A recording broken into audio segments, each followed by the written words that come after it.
ข้าพเจ้าชื่อบุญเกิดสนองไสปัจจุบันถือว่าเป็นสังกัดอยู่แผนกกสิกรรมในป่าไม้เพิ่งอุดมไสเป็นหัวหน้าแผนกกสิกรรมในป่าไม้เพิ่งอุดมไสบ้านข้าพเจ้าอยู่บ้านโฮมสุขเมืองไสเพิ่งอุดมไสข้าพเจ้าเป็นผู้ชี้นำสมาคมส่งเสริมเลี้ยงผึ้งเนื่องจากว่าสมาคมส่งเสริมเลี้ยงผึ้งได้เริ่มมาจากการจัดตั้งปฏิบัติโครงการหนึ่งเมื่อก่อนเอิ้นว่าเป็นกิจกรรมเลี้ยงผึ้งแต่ภายหลังจากสิ้นสุดโครงการกลุ่มเลี้ยงผึ้งได้มีความยืนยงและเขาเจ้าได้มีจิตใจอยากสร้างตั้งเป็นสมาคมอยู่ภายในแขวงและพวกเราก็ได้สนับสนุนตามแนวทางนโยบายของภาครัฐให้กลุ่มกิจกรรมนั้นกลับกลายเป็นสมาคมซึ่งสมาคมดังเก่าก็ถือว่าเป็นเริ่มสร้างตั้งขึ้นในปี 2012 ปัจจุบันก็ได้มีอายุการ 5 ปีผ่านการจัดตั้งปฏิบัติสมาคมนี้พวกเราก็ได้มีการเติบใหญ่ขยายตัวโดยเริ่มจาก 30-40 บ้านไกลเป็น 50 กว่าบ้านในปัจจุบันอยู่ใน 6 เมืองของแขวงอุดมไสแล้วเวลานี้การเลี้ยงผึ้งก็ถือว่ามีการขยายตัวไปแต่ละปีในสมาคมก็ได้มีการเก็บกู้ผลผลิตน้ำผึ้งหลายกว่า2 ตนการเก็บกู้ไม่ได้เก็บมีคุณภาพมีการวิเคราะห์วิจัยสามารถบริโภคได้มีความนิยมจากประชาชนและทั่วไป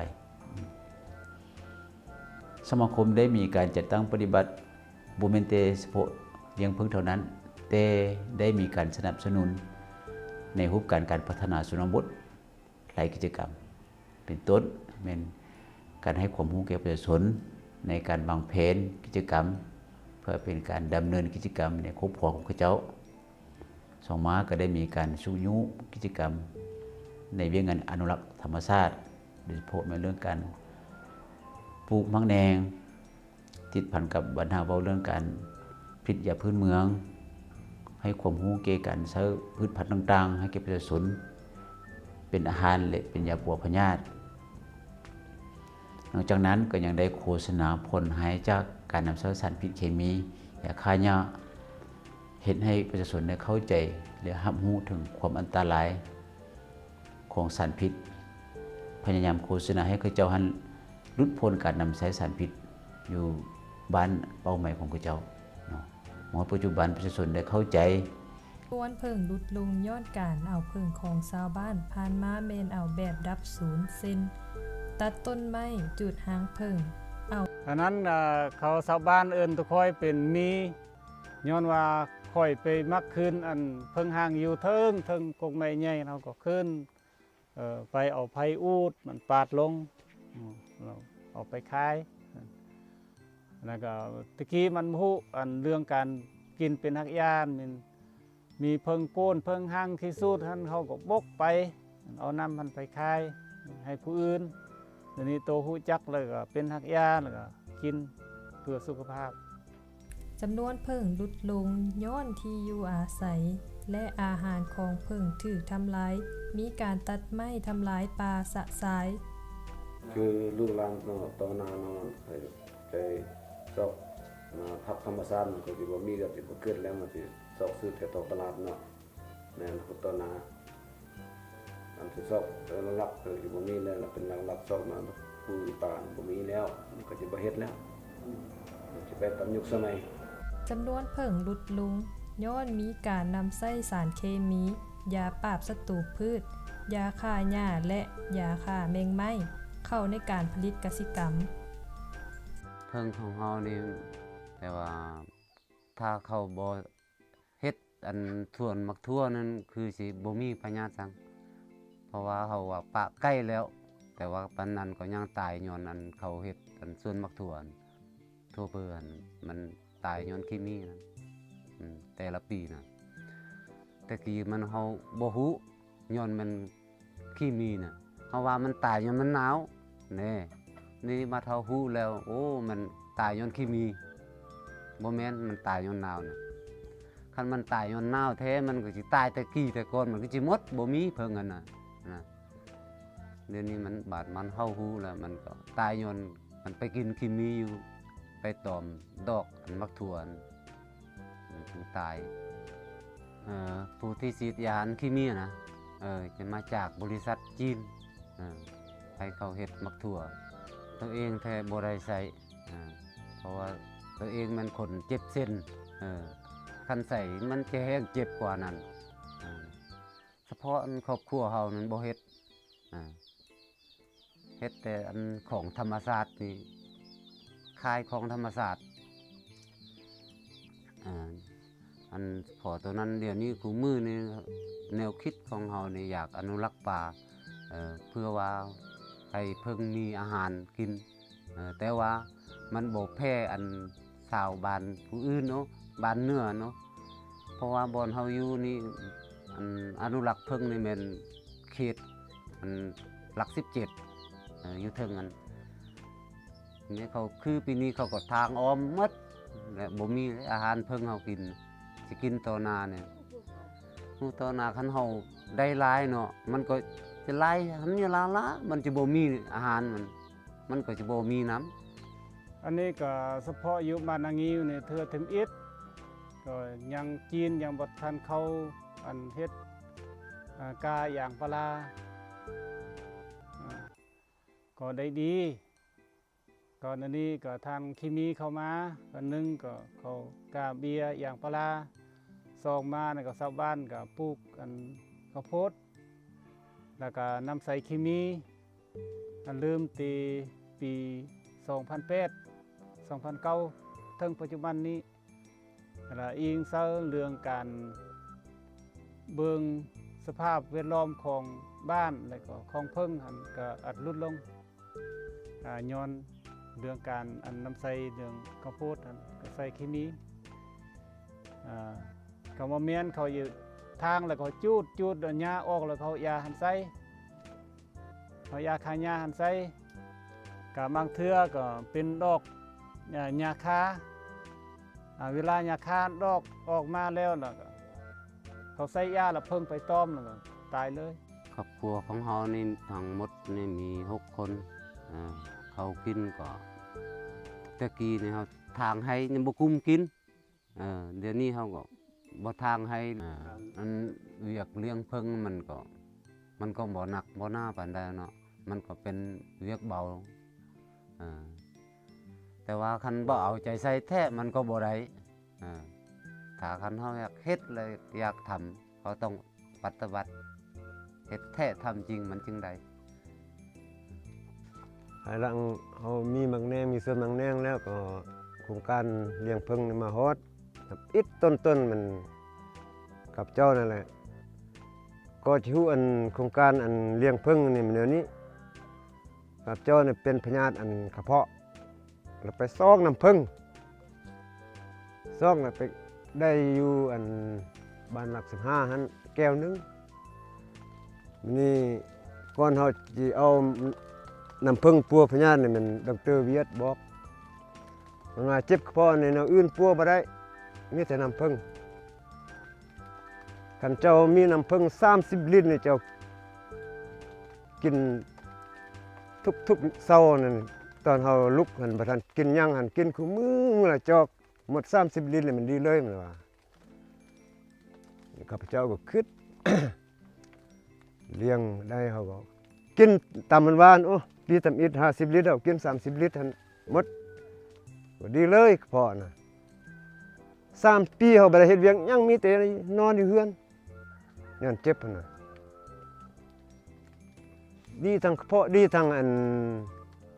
พญาติไอน่ะตามนั้นเฮาเพิ่นไอบ่มีไอจักเทื่อแหละพอนี่บ่มีไอหลังจากเพิกแล้วคอยมาปฏิบัติตัวจริงเฮ็ดที่เป็นตัวนี้เราลดพรกันไปป้อมอยู่ป่าไปเก็บอยู่ป่าเราเนี่ยก็รักษาไว้เพื่อเป็นความสบายความเก็บกู้น้ำผึ้งแล้วก็จากการเฮียนนี้ค คอยก็ปฏิบัติตามอาจารย์ตามครูฝึกที่มาจากต่างประเทศแล้วมาสอนคอยก็สินำจนฮอดมื้อนี้ปีนี้นะถึงปัจจุบันนี้ ผ่านการพบเห็นสภาพปัญหาที่ได้กล่าวมาข้างถึง ดังนั้นชาวบ้านและสมาคมจึงมีแนวความคิดอยากส่งเสริมการเลี้ยงผึ้งธรรมชาติไปเคียงคู่กับการอนุรักษ์ธรรมชาติสิ่งแวดล้อมและการปลูกเครื่องป่าของดงเช่นหมากแนงกวงตุ้งพร้อมนั่นยังอาศัยสิ่งอำนวยความสะดวกด้านการผลิตกสิกรรม 1แล้วก็ดอกหมากแนงนะ2แล้วก็หมากลิ้นจี3แล้วหมากพุกเขาก็ทำอีกสบุตคือคนเฮาเนาะบอนมันมีบอนอาศัยหลายเฮาก็คนเฮาก็อยู่เนาะบอนบ่มีบอนเฮาอาศัยเฮาก็อยู่บ่ได้คือกับคนเฮา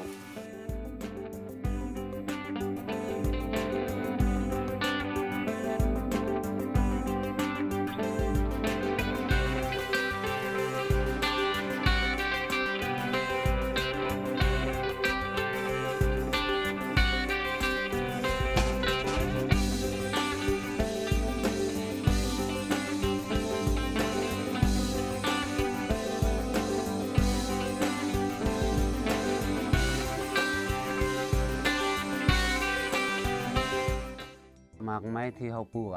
1เขาปลูกหมากลิ้นจี2แล้วหมากพุก3แล้วอันมะเกียงเครื่องป่าเนี่ยเขาปลูกแต่หมากแหนงแล้วก็ปีนี้เขาเริ่มปลูกอันเปลือกเมือก300คุ้มบอกดอกไม้นะอื่นๆแท้เขาบ่ได้ปลูก ก็บ่อยากปานใดเขาก็ใส่อันแพร่หันเขาก็ปั้นเอาน้ำหันออกลาดขี้หันเขาก็ปะเขาเอาขี้หันเอาไปเฮ็ดผึ้งก็ได้ผึ้งหันบ่อยากปานใดอันเฮ็ดอันคันซอยกันคันบ่ซอยกันแท้ยากโอ้อันคันบ่แม่น2คนเฮ็ดนี่บ่ยาก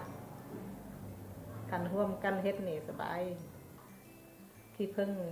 แกงเอาแล้วก็เอาอันเพิ่งหันขี้อันดำมันเอาไปทิ่ม สมาคมยังได้ฝึกอบรมเทคนิคการเลี้ยงผึ้งให้กับสมาคม โครงการบุคคลอื่นๆที่สนใจทั้งภายในและต่างแขวง สมมติว่าอันอยู่ต่างบ้านเนาะบ่แม่นต่างบ้านต่างแขวงต่างเมืองเขาก็มาอยู่แต่หลวงพระบางเพิ่นเขาเจ้าเขาอยากฮู้เขาอยากเรียนเฮาก็จะได้ส่งเสริมให้เขาอธิบายเกี่ยวกับวิธีเอาผึ้งวิธีเฮ็ดปูนเฮ็ดหยังแล้วก็ได้อธิบายตั้งแต่ขั้นตอนที่ว่าบีบน้ำผึ้งขึ้นไปเพราะว่าเฮาอันขั้นตอนที่ว่าน้ำผึ้งนี่เฮาจะบ่ได้บีบคันเฮาบีบมันจะมีขี้มีง่วนมันจะบ่สะอาดจังซั่นนี่เฮาจะได้ใส่ซ่าแล้วก็ไปซุบใส่คุแล้วก็บวงซักเพราะให้มันแตกพุ่นแตกพี่มันจะย่อยลงเองเพราะได้น้ำผึ้งสดเพราะว่าบ่มีความเปื้อนตองก็บ่ได้ตองหลายวันนี้อยู่ในเทศบาลแขวงอยู่แต่ละเมืองเขาก็จะมาผู้ใดอยากฮู้เขาก็ตามความฮู้ของเฮานี่เฮาก็จะได้อธิบายให้เพิ่นวิธีแนวนี้จะได้ก็พากันเฮ็ดพากันไปอยู่ในบ้านนี่คือการภาคส่วนที่ว่าบ่ทันฮู้เป็นโกนผึ้งเฮาก็เฮาทั้งมีทั้งแม่ผึ้งมีทั้งอย่างนั้นเฮาทั้งผึ้งนั้นผึ้งเข้าโกนเฮาแล้วก็บอกให้เขาเอาผู้หนึ่งสมาชิกมาเฮาก็เฮาผู้2 3โกนเฮาก็เฮาเพราะว่าเฮาบ่เสียดายเพราะว่าเขาอนุรักษ์นํกันเพราะว่ามีแต่เฮาบัดนี้บ่มีผู้อนุรักษ์มันก็จะบ่มีจังซั่นนี่ผู้แดกได้ผู้ใดนั้นเฮาก็เอาให้หมดอยู่ต่างบ้านคือกันคืออยู่บ้านโบนี่เขาเจ้าล่ะเฮาเฮ็ดก็บ่เข้าก็มาขอเฮาก็ยกให้ทั้งผึ้งเอาไปเลี้ยงเขาเจ้าก็โอ้มีเสื้อแล้วเดี๋ยวนี้ก็ได้แล้วจังซั่นนี่เฮาก็บ่คิดทีเพราะว่ามันซอยกันอนุรักษ์ถ้าบ่มีคนอนุรักษ์มันนี่ก็ผู้ใดไปเห็นก็ไฟจิไฟจูดก็บ่มีจังซั่นนี่ผู้นี้ก็ฮู้ว่าโอ้เศร้าดีผู้หน้าก็ฮู้ว่าโอ้เศร้าดีก็ช่วยกันรักษาก็ถือว่ามีหลายตลอด ขายบนตลาดในเดือนแก้วนึงก็คันแม่นยำม้วนก็ได้แก้ ก้วหนึง70คันบ่ม่วนก็คันเพิ่นซื้อทางอื่นมาขายเนี่ยก็ได้60 มาจากป่า ผึ่งนี่มันของธรรมชาติแต่มันหักมาจากป่าแล้วอยู่ในอันเฮาเลี้ยงนี่ก็สมมุติว่าโกนเฮาเลี้ยงนี่นะมีบางโกนฮอด3เทื่อมันจะขยายออกไปนะมันจะออกไปแล้วก็ไปจับอยู่บนดาวบนนึงแล้วก็เอาใส่เข้าไม้มีบางอันก็2บางอันก็3มีบางอันก็บ่ออกเพราะว่ามันการขยายของมันแต่ละหังมันขยายตลอดปีนี้ก็ออกไปหังนี่แล้วขยายได้ตื่มอีกแล้วเพราะว่าเราเห็นประจับตาเพราะว่าเราแต่ว่ามันออกไปแล้วเราก็คอยเอามันเข้าไม้เอาเข้าไม้แล้วมันก็อยู่เพราะว่ามันอยู่ในนี่พอมันมีการนั้นรบกวนกันเขาบ่แพ้กันพอแม่ลักษณีมากับตัวเก่านี่มันถือกันคันถ้าว่ามันบ่ขยายนี่มันก็จะกัดกันตายถ้ามันออกไปนะเขาก็ส้มเซยมันบ่ย่านว่ามันจะมืดเพราะว่าการขยายมันขยายเองแล้วอยู่ผู้อยู่ป่านี่มันก็บักหลายๆแต่ว่าเขาเอาไปไว้อยู่บนใดก็ได้แต่ว่าคินแดมเขาดูมันสั้นนี่ภาคส่วนใดอยากเลี้ยงผึ้งแล้วก็คอยดูคอยมันเอาเฮ็ดกูนแล้วก็ไปไว้อยู่ให้อยู่สวนอยู่บอนที่ว่าต้นไม้ใหญ่ต้นไม้หยังมันดักเข้าเองแล้วเขาก็จังเอามาเพราะว่าคันเฮาบ่เฮ็ดนั้นมันจะบ่ได้ปะแต่ว่าในเมื่อก่อนเฮ็ดแล้วปะอยู่เฮือนนี่ผึ้งนั้นบ่มาแต่ว่าโอ้เฮ็ดแล้วมันบ่เข้าย้อนเฮาบ่ไปซอกไปหาก่อนหลังจากเขาซอกได้มาไว้อยู่เฮือนแล้วนี่สิแล้วแต่ละปีมันมาเองแล้วพอมันมีเฮือนอยู่แล้วนี่มันมาเองแต่ว่าบางอันนี้มันก็หนีบางอันมันก็บ่หนีเพราะว่ามันมีบ่อนอยู่แล้วมันก็จะมา คันบอกกี่ควาย บาง ทาน อยู่ มา บ่อน อยู่ อื่นคือการเฮาเฮ็ดไว้ละลายนี่บางเทื่อโอ้มาเห็นไปอยู่บ้านนี้สงบโอ้บ่มีผู้เฮ็ดหยังเขาก็พากันมาจังซั่นนี่ก็มีผลดีเกี่ยวกับการเลี้ยงผึ้ง พอเขาขายมักแนงได้ปีหนึงเนี่ย12 ล้านอันนี้ก็มาเขาเลี้ยงผึ้งนี่เริ่มแต่ปี 2012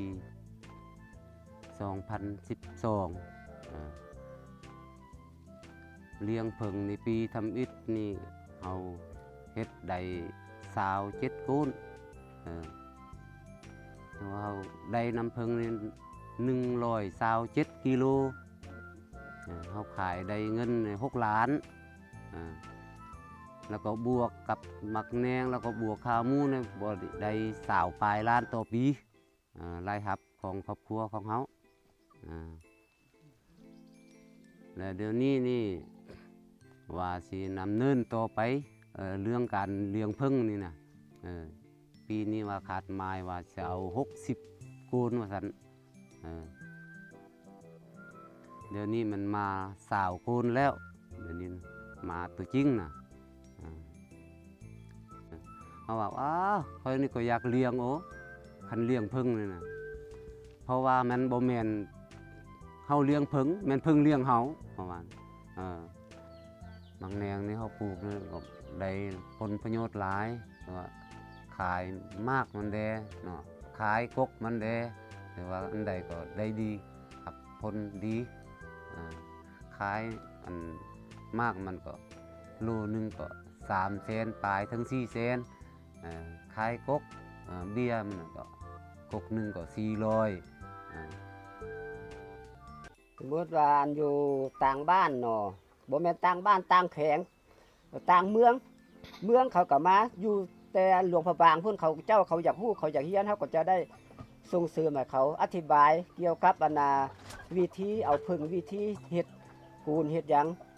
แล้วก็ได้อธิบายตั้งแต่ขั้นตอนที่ว่าบีบน้ำผึ้งขึ้นไปเพราะว่าเขาอันขั้นตอนที่ว่าน้ำผึ้งนี่เขาจะบ่ได้บีบคันเขาบีบมันจะมีขี้มีง่วนมันจะบ่สะอาดจังซั่นนี่เขาจะได้ใส่ซ่าแล้วก็ไปซุปใส่คุแล้วก็บวงซักเพราะให้มันแตกพุ่นแตกพี่มันจะย่อยลงเองบ่ได้น้ำผึ้งสดว่าบ่มีความเปื้อนตองก็บ่ได้ตองหลายวันนี้อยู่ในเทศบาลแขวงอยู่แต่ละเมืองเขาก็จะมาผู้ใดอยากฮู้เขาก็ตามความฮู้ของเขาเขาก็จะได้อธิบายให้เพิ่นวิธีแนวนี้จะได้ก็พากันเฮ็ดพากันไปอยู่ในบ้านนี่คือการภาคส่วนที่ว่าบ่ทันฮู้เป็นโกนผึ้งเฮาก็เฮาทั้งมีทั้งแม่ผึ้งมีทั้งอย่างนั้นเฮาทั้งผึ้งนั้นผึ้งเข้าโกนเฮาแล้วก็บอกให้เขาเอาผู้หนึง สมาชิกมาเฮาก็เฮาผู้สองสามกูลเฮาก็เฮาเพราะว่าเฮาบ่เสียดายเพราะว่าเขาอนุรักษ์นํกันเพราะว่ามีแต่เฮาบัดนี้บ่มีผู้อนุรักษ์มันก็จะบ่มีจังซั่นนี่ผู้แดกได้ผู้ใดนั้นเฮาก็เอาให้หมดอยู่น่ะต่างบ้านคือกันคือน่ะอยู่บ้านโบนี่เขาเจ้าล่ะเฮาเฮ็ดก็บ่เข้าก็มาขอเฮาก็ยกให้ทั้งพึ่งเอาไปเลี้ยงเขาเจ้าก็โอ้มีอันน่ะเสื้อแล้วเดี๋ยวนี้ก็ได้แล้วจังซั่นนี่เฮาก็บ่คิดทีเพราะว่าอันนี้เพราะว่ามันซอยกันอนุรักษ์ถ้าบ่มีคนอนุรักษ์มันนี่ก็ผู้ใดไปเห็นก็ไฟจิไฟจูดก็บ่มีจังซั่นนี่ผู้นี้ก็ฮู้ว่าโอ้เศร้าดีผู้หน้าก็ฮู้ว่าโอ้เศร้าดีก็ช่วยกันรักษาก็ถือว่ามีหลายตลอด ทิศทางในอนาคต สืบต่อขยายบ้านสมาชิกผู้เลี้ยงเพิ่งให้หลายขึ้นตืมโดยอิงใส่การเสนอของชาวบ้านที่สนใจ สืบต่อสนับสนุนผู้เลี้ยงเพิ่งโดยการให้คำปรึกษาแลกเปลี่ยนจัดฝึกอบรมด้านเทคนิค สืบต่อประสานกับภาคส่วนที่เกี่ยวข้องเพื่อปรึกษาหารือแก้ไขปัญหาการนำใส่สารเคมียาปราบศัตรูพืชแปรรูปผลิตภัณฑ์จากเพิ่งให้มีหลากหลายเพื่อเพิ่มมูลค่าสมาคมดังเก่ามันบ่เป็นสมาคมหวังผลกำไรแม่นสมาคมเพื่อการพัฒนาประชาชนฉะนั้นพวกเราบ่ได้ใช้ว่าสิเก็บน้ำผึ้งหรือก็ถือว่าสิขายน้ำผึ้งเนาะสมาคมดังเก่านี้มีแต่ว่าสมาคมนี้แม่นเพื่อเก็บมาเฮ็ดเป็นผลิตภัณฑ์ที่มีคุณภาพเพื่อเป็นตัวยอดให้แก่ประชาชนช่วยประชาชนให้มีการตลาดและแนะนำให้ประชาชนนั้นเขาเจ้าได้ปรับปรุงคุณภาพวิจัยดีแล้วแม่นให้เขาเจ้าขายอยู่บ้านเลยพวกเรานี้สมาคมนี้เขาเจ้าได้เก็บมาเพื่อมาเป็นตัวอย่างเพื่อเป็นการสนับสนุนจำนวนหนึ่งเท่านั้น